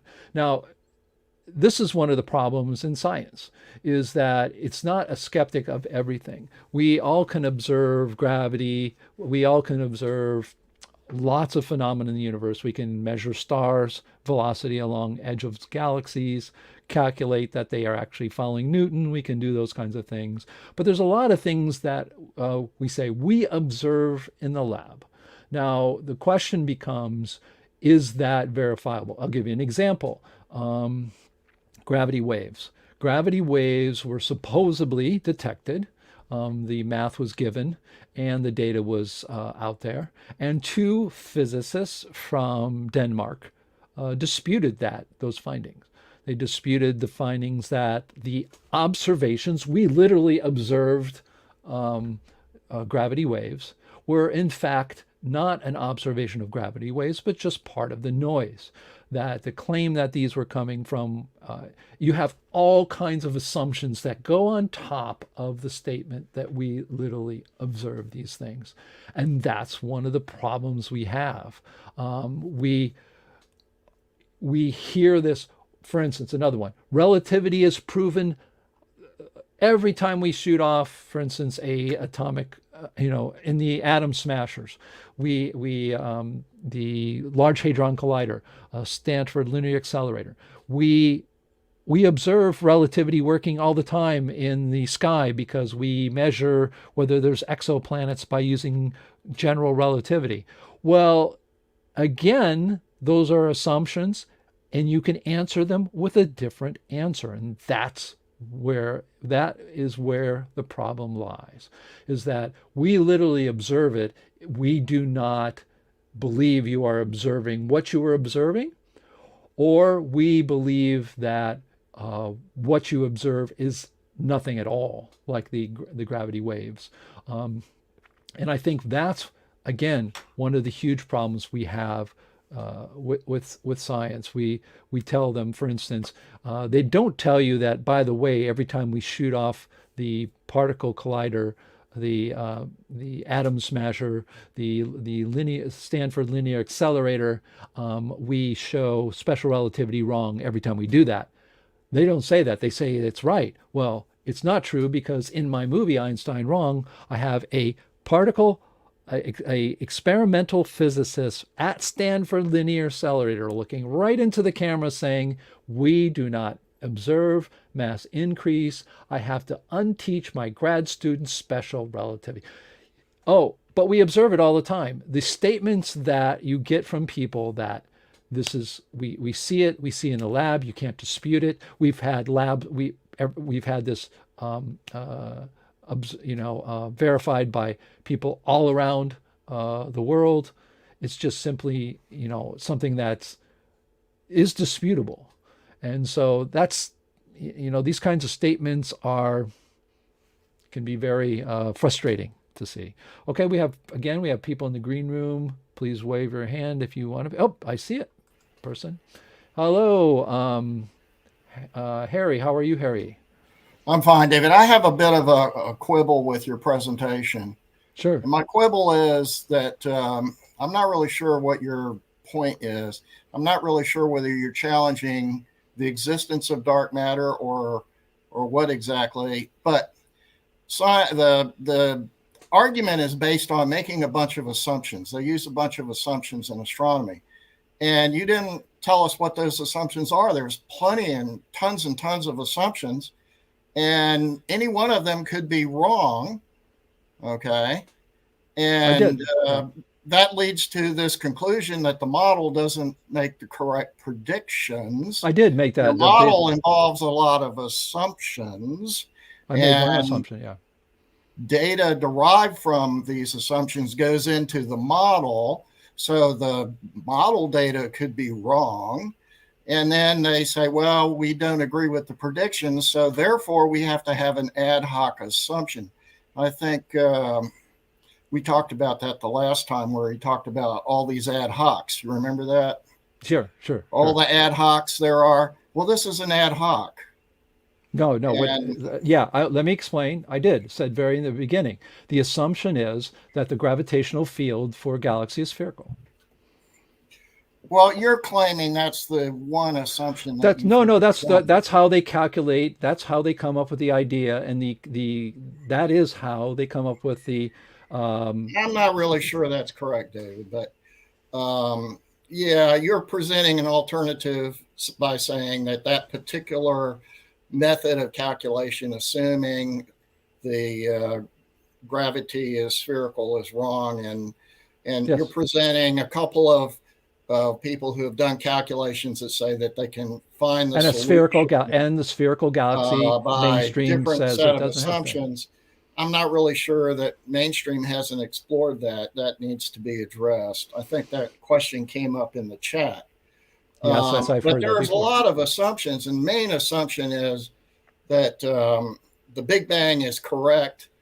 Okay, that's an assumption that they have in there. From that, they deduce that that what's produced in the Big Bang is hydrogen primarily and helium to a lesser extent. Then that condenses into stars by some process which they haven't really been able to pin down very well. And then this condensation process forms galaxies. Okay, and the stars condense out of this gas. Okay, that's kind of an assumption that limits their models to a certain extent. So they've made a lot of assumptions, and that's a big assumption there that their whole theory of galaxy formation. So their theory of galaxy formation kind of constricts their models and how they do the calculations. So basically, you could interpret this as being their whole theory of star formation and galaxy formation is wrong, because when they apply all those assumptions, then they have to have this ad hoc hypothesis of missing mass, which they've converted into dark matter. Actually, the original name of it was missing mass because they couldn't find where this missing mass was. So what happened to all this missing mass that's supposed to be there that's not there? Well, it had to be there originally, right? Well, I think if I understand the history of it is that I think they put those things together from different places, that the star velocities on the edge of galaxies was one thing, and then the whole expansion where you talk really about redshift and the Big Bang, and then they're saying that it's accelerating. It's not just even a constant expansion, and that accelerating expansion. Preserve the big model, which is the Big Bang. So their assumption is the Big Bang is correct. Right. Their next assumption is that galaxies are formed by the condensation of gas produced by the Big Bang, and the gas is primarily hydrogen and helium, right? And not as much helium as hydrogen. And then from that, they try to say, well, galaxies are formed by a condensation of gas. Sure. Now, that means that you only have a limited amount of mass to start with. Okay. Well, there's also So, now, I understand. their calculations don't work out. So there had to be some additional missing mass, which they call dark matter, to make their calculations work. Well, they also have the acceleration part, though, is part of it, because they did not say before, they were saying it was expanding. As time went on, you heard mainstream say that it's not only expanding, it's expanding faster. And then they even say each time they say it's expanding even faster. Now, where those things come, I'm not really sure. Well, So, but right now, by the time we get to this point, we got a whole bunch of ad hocs that are yeah, already in the mix. So we got ad hoc, is what is his name? Coyne, is that the fellow's name that said that? I like that George. phrase, ad hocs. We got a lot of ad hocs. Yeah, exactly. And Yeah, this is another ad hoc. That's really yeah, basically this dark matter missing mass. It's an ad hoc. They can't hmm explain something. It right, doesn't work in their models, and so right, they invent an ad hoc hypothesis so that they can preserve all of their other previous assumptions about the Big yeah, Bang existing, the creation of how galaxies are created as a result of the Big Bang. They've got all these models, and they all have to fit together. And then suddenly, oops, this doesn't fit anymore. So we need an ad hoc. yeah, yeah, absolutely. So No, I I think agree the with you. whole point here is that missing this dark matter is just an ad hoc assumption that goes Yeah, into the mix of, and reason people don't believe it is because if you're an outsider and you're not 100 convinced in everything that they're saying, then you just perceive it as an ad hoc. So basically, I perceive it as an ad hoc. They don't perceive it as an ad hoc. yeah, So sure. that's really, I think, what the issue is. Why doesn't mainstream perceive this as an ad hoc assumption? Well, because I think that's part of their entire model for the last 50 or more years, right? If you look at, I don't know, did you read the Higgs fake by, uh, No, I haven't read that, but that's yeah, basically my point. My point is, to me, this looks like an ad hoc assumption. So I'm not convinced, but I'm not an astronomy professor. So, right, understood. I Yeah, mean, my understood. opinion doesn't really count, apparently. Well, and again, that's part of, well, for you to be part of an astronomy professor, you're not going to get through their astronomy program saying that dark matter is ad hoc. They're going to go, oh no, that's okay. That's okay, Harry. Keep going with your. So this whole idea that you're not an astronomy professor is, for you to become that, you have to stop with your critical thinking, a lot of it. And I think that's, I'm not So sure your what that. argument is that in order to become an accredited scientist whose opinion would matter in developing the consensus, you have to believe in all the ad hocs. Yes. And if you don't, Stephen Crothers is a great example. He went in with intentions to get his, I don't know if it's PhD or master's degree in astronomy, and he was wanted to show the mathematics and the concepts behind the calculations for black holes were just fraught with problems. And he was literally drummed out of the university. He told he couldn't come back.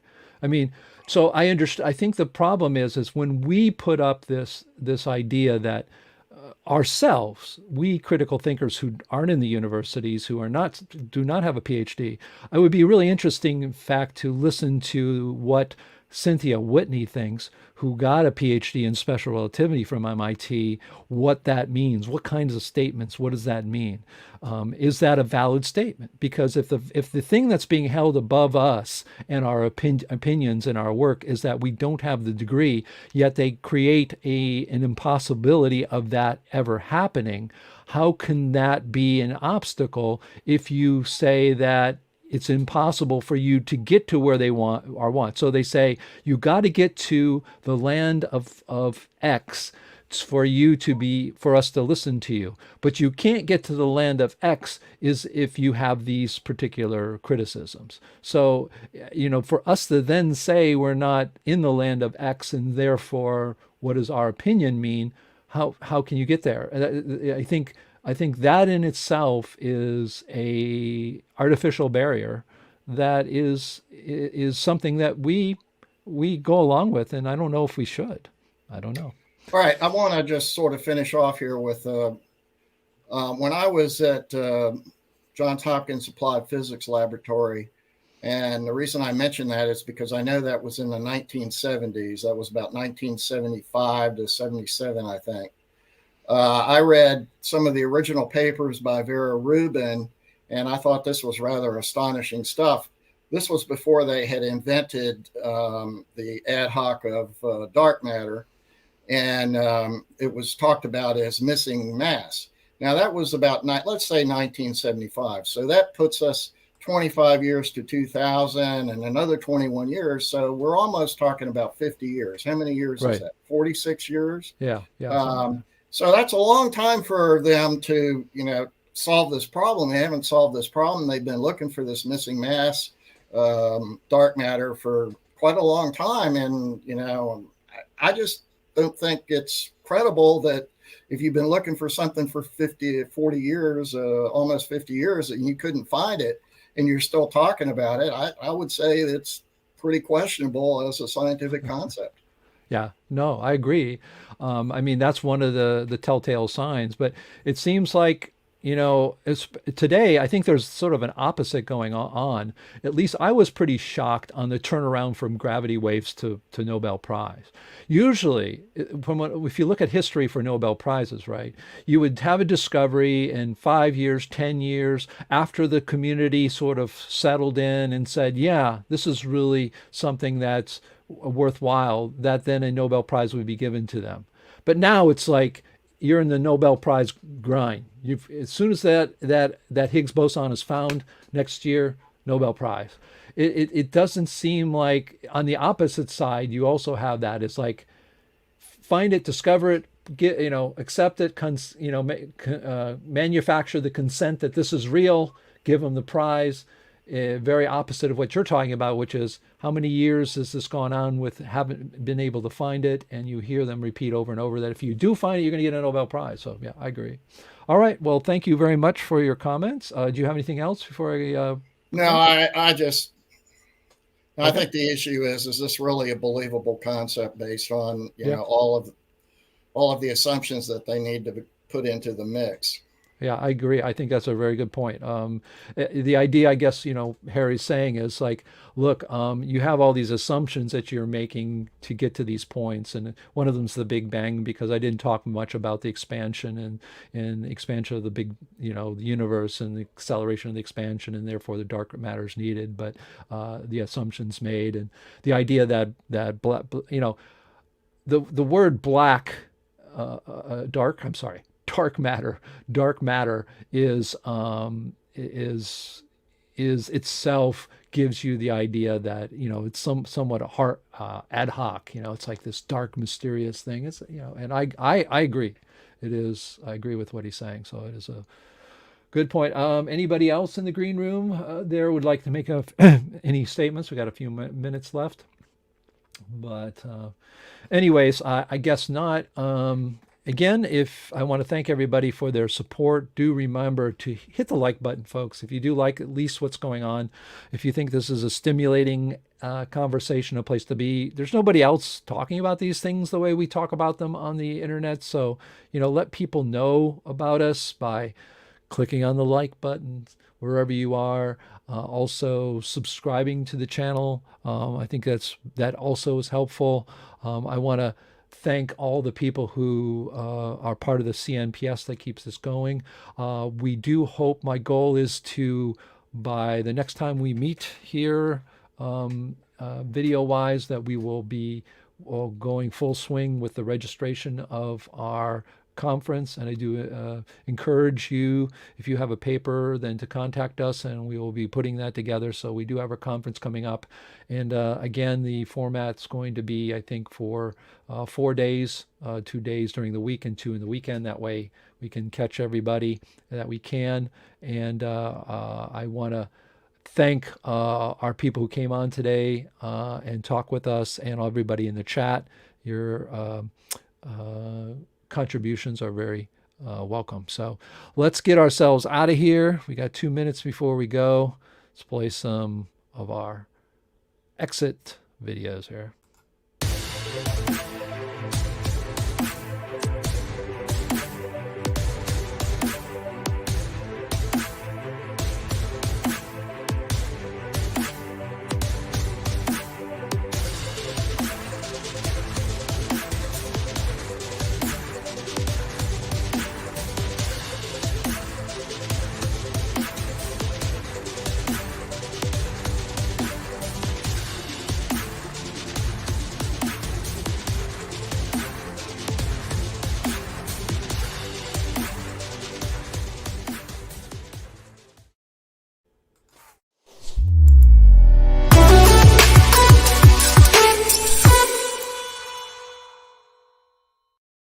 And remember, folks, remember what I always say. Stay critical, stay thinking. I am David D. Hilster. I'm your science therapist trying to get you to the promised land of becoming a critical thinker.